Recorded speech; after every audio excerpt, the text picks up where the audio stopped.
We keep on traveling west through the tunnels to Glenwood Springs. There's a beautiful hot springs here, but that will have to wait till next time. Yet we can stop at a nearby farm cemetery called Rosebud, where 6-year-old Helen Baylor died October 26, 1894, at the family farm, about 3 miles south of Glenwood Springs. For many farming families, Mr. Lewis and Margaret Baylor didn't want to bury their daughter in a cemetery, but chose instead to bury her on their family farm. The farm was purchased in 1886 and provided a variety of crops for the family. Mr. Lewis decided to take a small portion of his land to plat it as a cemetery. He passed away in 1915, and the family took care of the cemetery, whereas in 1920, the land had fallen into disrepair. The city was granted ownership in 1929. Glenwood Springs was originally inhabited by the Ute Native One Nation tribe, with a hot, bubbling hot springs.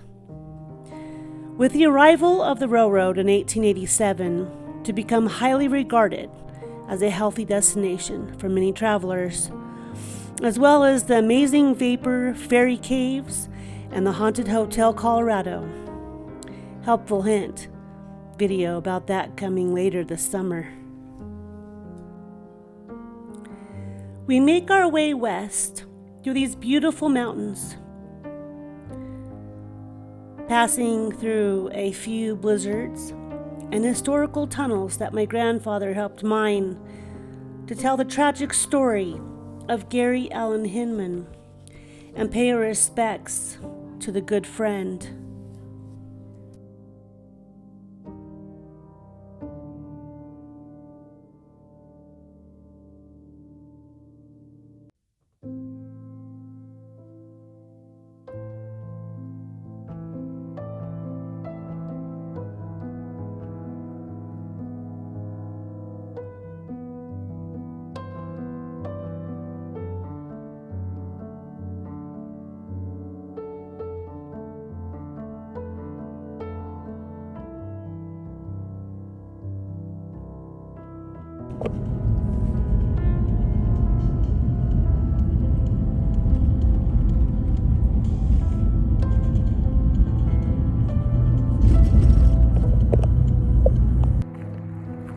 Hello, my friends.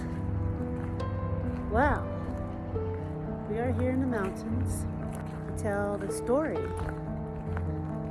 of a young man named Gary Hinman here in this beautiful mountain cemetery. And I came here to tell his story and show you his final resting place. So here we go.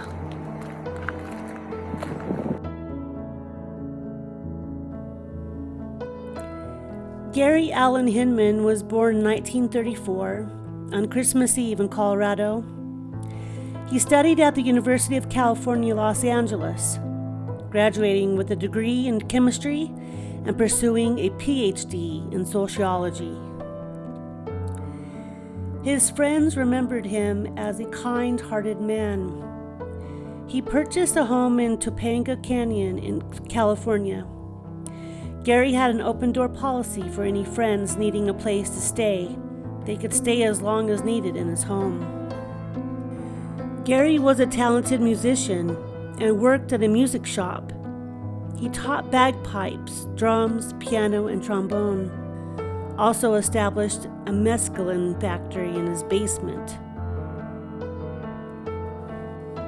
He had planned to go to Japan, being into the spiritual Nichiren Shoshu Buddhism. He wouldn't make it to Japan. He befriended Charles Manson and his followers, which included Bobby Bosalil, Susan Atkins, and Mary Bruner, avid followers of Charles Manson. spending the summer in his home. Charles Manson mainly staying at his isolated Spawn Ranch, a man believing that the future of humanity relied on the balance of a white and black population race war. But during the summer of 1969, Bobby purchased a bunch of pills from Gary, sold them to people who complained that they weren't any good, and he asked Gary for his money back. As well as Charles Manson thought Gary was to inherit a substantial amount of money, possibly $20,000, also investing money into his house and cars. On July 25th, Charles Manson ordered Bobby to go over to Gary's house and scare him out of his $20K, accompanied with Susan Atkins and Mary Bruner, rumored to have had a relationship with Gary Hinman. Later, Bobby would say Gary was his friend and he didn't deserve what happened to him. Bobby went to Gary's house asking for money. Gary said he didn't have any. Bobby roughed up Gary. Then he called for backup.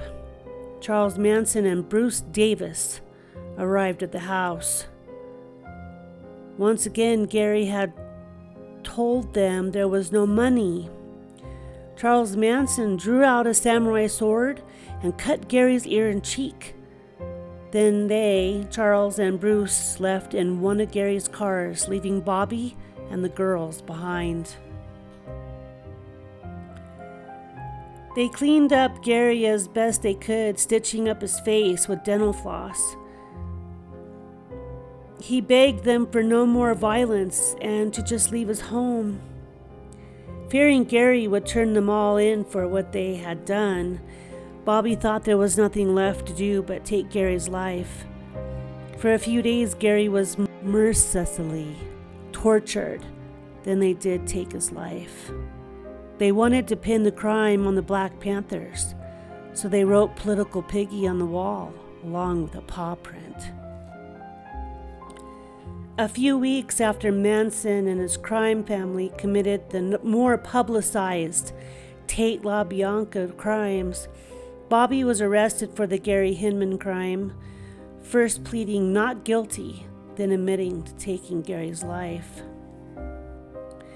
Today, Bobby boasts a little, regrets what he did to Gary, and wished he had faced the music instead. For a man he considered his friend. He has been denied parole 18 times and then likely to never be granted.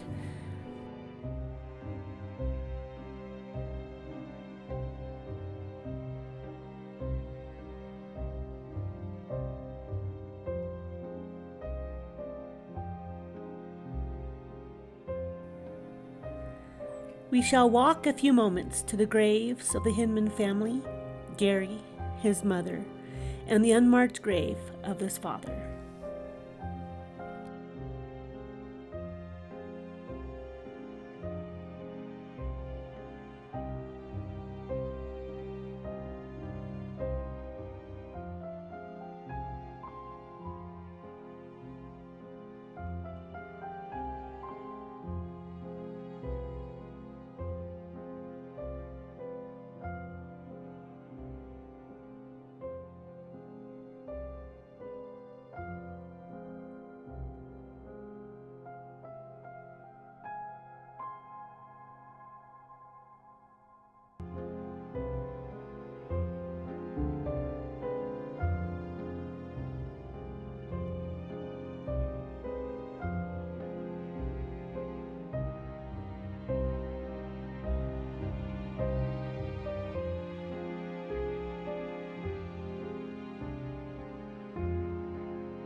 December 24th, 1934 to July 27th, 1969.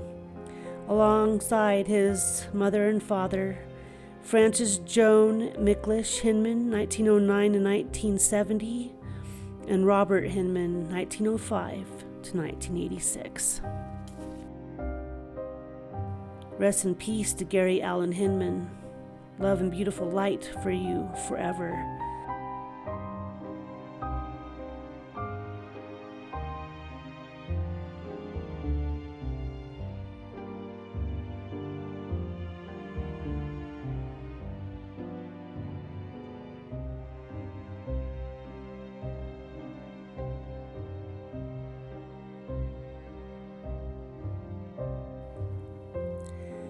Up a few rows from Gary Hinman stands a beautiful pine cone and our tribute tale from beyond story of an amazing, extraordinary man. I'm always very happy there is a story to tell. Everyone has a story. Not everyone has their story in print to be told.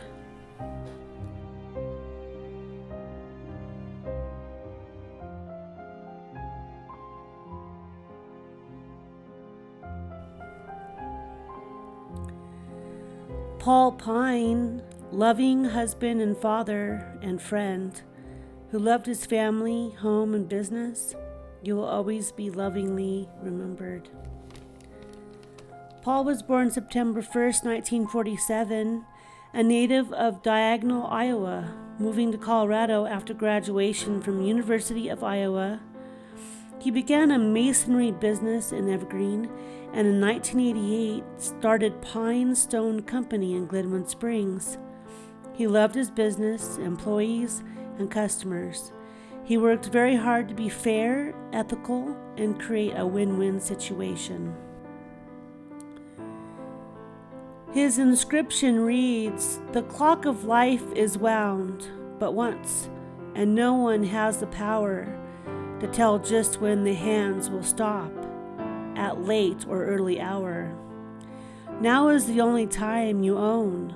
Live, love, toil with a will.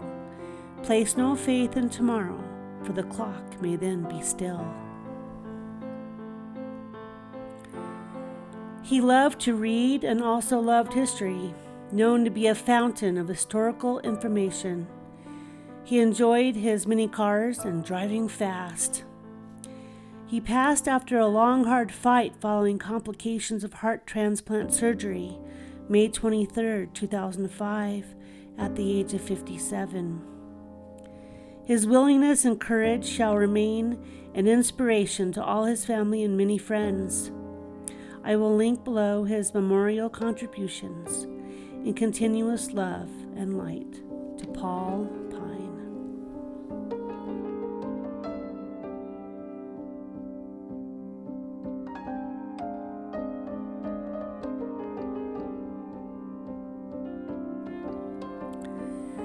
Thank you for joining us on our adventures west. Stay tuned for more tales from beyond.